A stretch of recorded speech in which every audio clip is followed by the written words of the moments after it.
What's up, y'all? This is my final thoughts and breakdown of Spence versus Porter for the both of these guys got a chance to unify the IBF and WBC titles.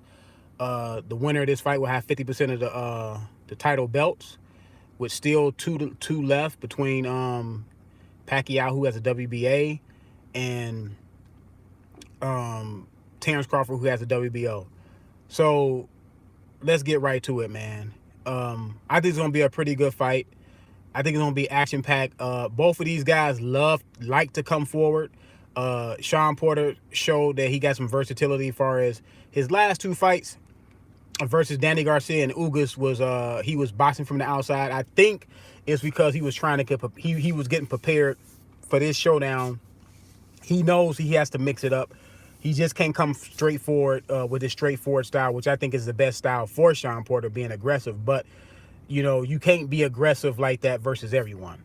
You know what I'm saying? You have to be able to, mix it up. So he did it with Keith Thurman. People realized a couple years ago, 2-3 years ago, he did it with Keith Thurman. He didn't just bull rush Keith Thurman the whole fight. He was trying to box Keith Thurman from the outside too.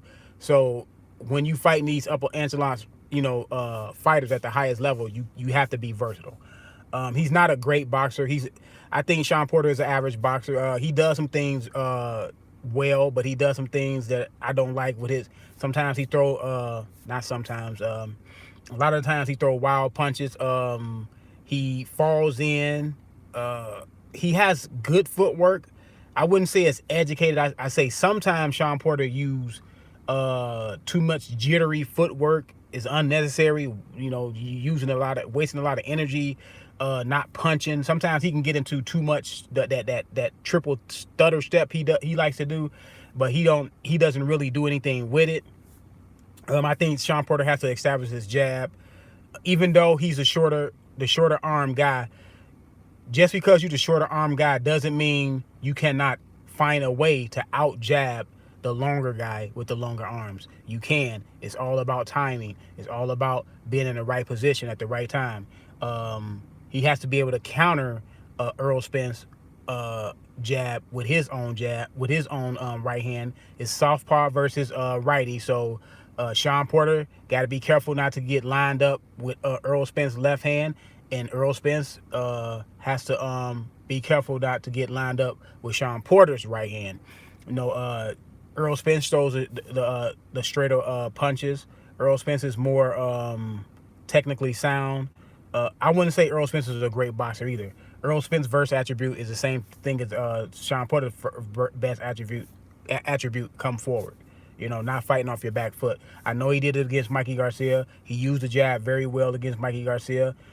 He showed more consistency in keeping Mikey Garcia at bay. You got to give him credit for that. And I think whoever goes to whoever body more effectively too, because this is going to be a battle of attrition.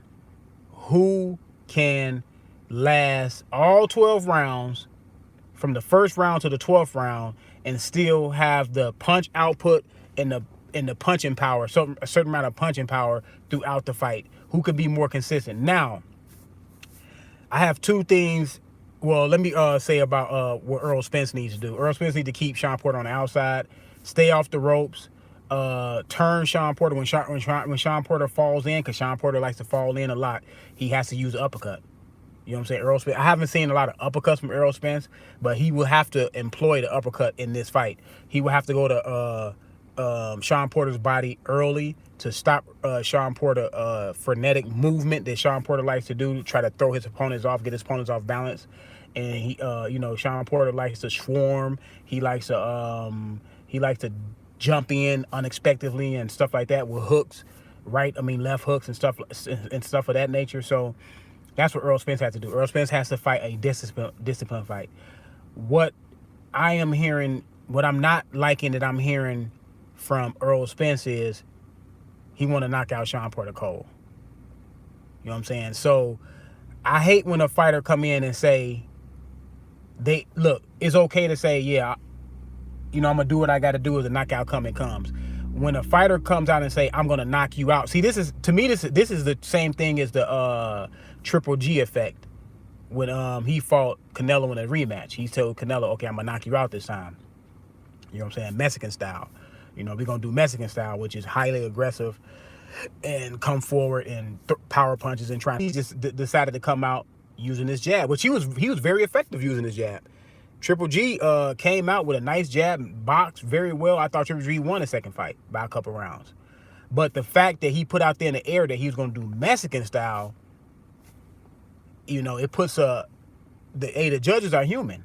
It puts a thing in their mind like, oh, okay, Triple G gonna come out aggressive. Now, same thing with Earl Spence. He said he's gonna knock out Sean Porter cold.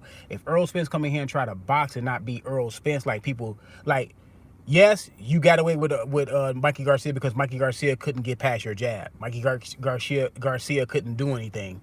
But if you come out here and trying to box Sean Porter and Sean Porter competing and winning rounds and it's a close fight, I'm telling y'all, Sean Porter is going to get the nod because Earl Spence put it in the air that I'm going to knock you out. It's same thing with how people said that Hagler was going to knock out Ray Leonard. And, you know, a lot of those rounds was close. But because Ray Leonard, not only did he not get knocked out, he was competing in the fight. He was highly competitive in the fight. So that plays a psyche in the judge's mind like, man, this man is still here. He was supposed to be knocked out by now. You get to round 6, 7, 8, and Sean Porter is still there, and it's a competitive fight.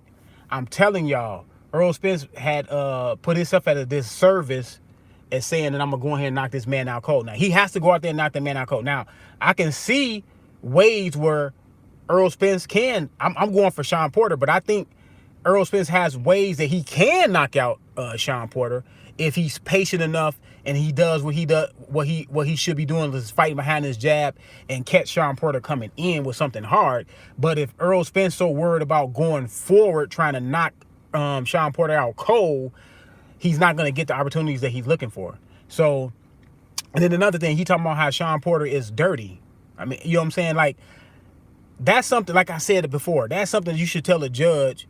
I mean, the referee, before you go in the ring. The referee comes to every dressing room and he lets you air out your concerns about the other fighter. That's when Earl Spence should have brought that out. You don't bring that out in the build up. See, that's the same. This reminds me of when Tim Bradley and Devin Alexander was gonna fight, and Devin Alexander and his coach kept on saying that Tim Bradley is dirty with his head. Tim Bradley is a dirty fighter. Y'all all remember that? And then when they got into the fight, Tim Bradley, their heads can't clash because, you know, southpaw and a righty. Everybody, them two guys fighting for position, and it's awkward. And he smashed Devin Alexander upside the head. I mean, you know, in the eye with his head.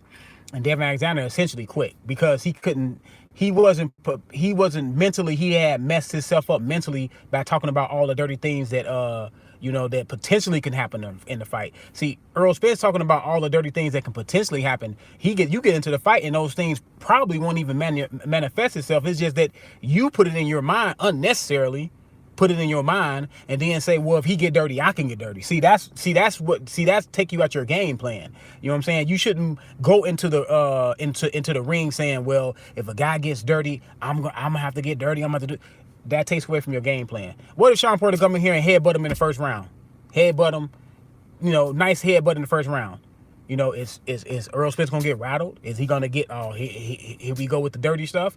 And then now you got to start retaliating and getting into the mud pile with Sean Porter, because that's Sean Porter's game. Everybody, I'm not saying Sean Porter is intentionally dirty. I just think Sean Porter he's just wild, man. He's just a wild fighter, and it happens in the ring with those. Sean Porter is in the same category to me as a Tim Bradley.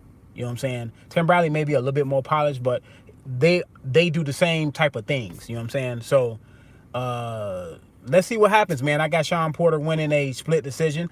I wouldn't be surprised if it's a draw. This fight comes to me as, I have a feeling that this fight gonna be a draw. And I have a feeling that it's going to be so close, they're going to fight again.